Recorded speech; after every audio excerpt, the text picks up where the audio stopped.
ஓம் சாய்ராம். பாபா அனுமதி அளித்து எடுக்கப்பட்ட அந்த அரிய வரலாற்று புகைப்படம் எது தெரியுமா? அதாவது பாபா ஷீரடியில வாழ்ந்த காலத்துல அவருடைய அனுமதி இல்லாம புகைப்படம் எடுக்கக்கூடாது, எடுக்கவும் முடியாது.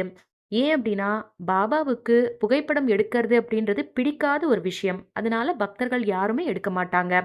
அப்படி இருக்கும் பட்சத்துல சாய் பக்தர் காஷிராம் ஷிம்பி அவர் என்ன பண்றார் அப்படின்னா, பூனேல இருந்து புகைப்பட கலைஞர் ஒருத்தர், அவர் பேர் காஷிநாத் கோடே, அவரை வந்து ஷீரடிக்கு அழைச்சின்னு வராரு.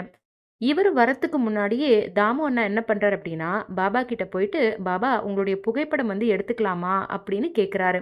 அதுக்கு பாபாவும் வந்து அனுமதி கொடுக்கறாரு. அதனால காஷிநாத் கோடே வந்து ஷீரடிக்கு வராரு. அப்போ ஒரு நாள் துவாரகா மாயில துனிக்கு பக்கத்துல பாபா அமைதியா உட்கார்ந்திருந்தப்போ காஷிநாத் கோடே அவர் அந்த அரிய புகைப்படத்தை வந்து எடுத்தாரு. அது சாதாரண புகைப்படம் கிடையாது. பக்தியினுடைய ஆழத்துல உருவான ஒரு வரலாற்று படம் அப்படின்னு தான் சொல்லணும். இந்த புகைப்படத்தின் முதல் அச்சு பார்த்தோம் அப்படின்னா அகமத் நகர்ல தாமு அண்ணா அவருடைய கடையில வந்து வைக்கப்பட்டிருக்கு. இன்னி வரைக்கும் அவங்களுடைய குடும்பத்தினர் அதை பாதுகாத்து தினமும் பூஜை பண்ணிட்டு வராங்க. அதோட ஷீரடியில இருக்கிற தீக்ஷித் வாடா அருங்காட்சியகத்துக்கு போகும்போது முதல் மாடியில பார்த்தோம் அப்படின்னா இந்த புகைப்படத்தை பக்தர்கள் பார்த்து தரிசிக்கலாம்.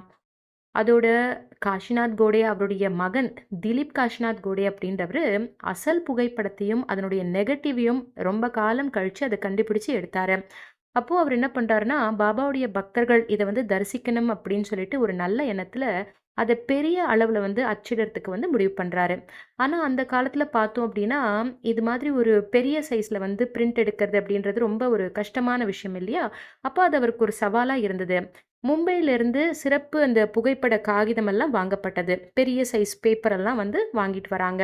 வீட்டிலேயே ஒரு அறைய வந்துட்டு கருப்பு காகிதங்களால மூடி தற்காலிக ஒரு டார்க் ரூம் மாரி வந்து அமைக்கப்பட்டது.